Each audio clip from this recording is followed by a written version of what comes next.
Nang lumalim ang gabi, naging malinaw na mas matitinding pang-aabuso at krimen pala ang itinatago sa loob ng Pogo.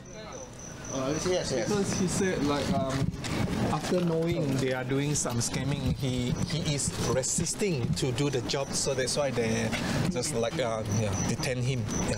It has been more than 10 days.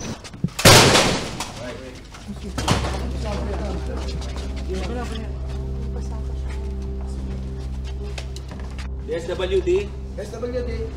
He said he has been detained in this room for more than 10 days.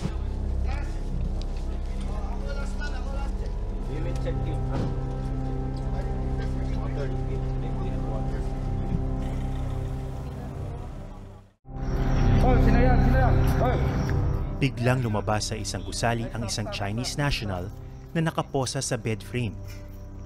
Bugbog sarado at humihingi ng saklolo. Puno ng pasa at paso ng sigarilyo ang kanyang likod at mga braso. At halos hindi na niya maidilat ang kanyang mga mata. Ikat nyo na. I-bolt cutter mo. I-bolt cutter mo. Tignan mo, baka matamaan yung kamay, ha? Okay.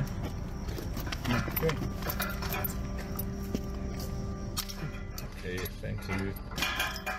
Gusto kong hanapin ang lalaking ito.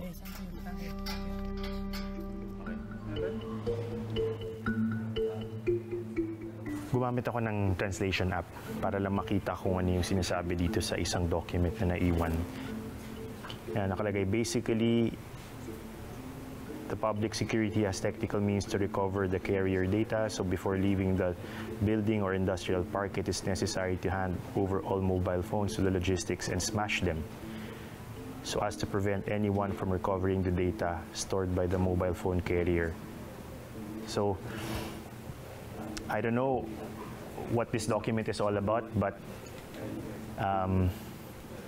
it's very suspicious. Tulad ng Pogo sa Bamban, nakadisenyo bilang saradong komunidad ang pasilidad sa Porac para hindi na kailangang lumabas ng sinuman na nasa loob.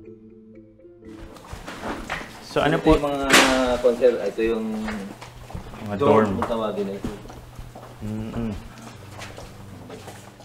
Sa dorm, agaw atensyon ng ilang baseball bat, brass knuckles, at iba pang aparatong panakit. May bakas naman ang hinihinalang mantsa ng dugo sa pader at sahig ng isang kwarto. Ito pala, mayroon yata. So, ito po ay tinitingnan niyo rin kung possible na blood stain. Oh.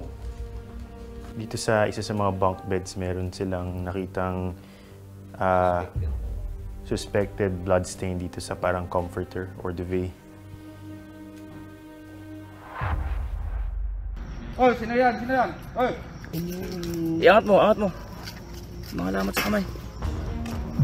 Bukod sa mga scam, ano pa bang karumal-dumal na krimen ang nangyayari sa loob ng mga pogong ito?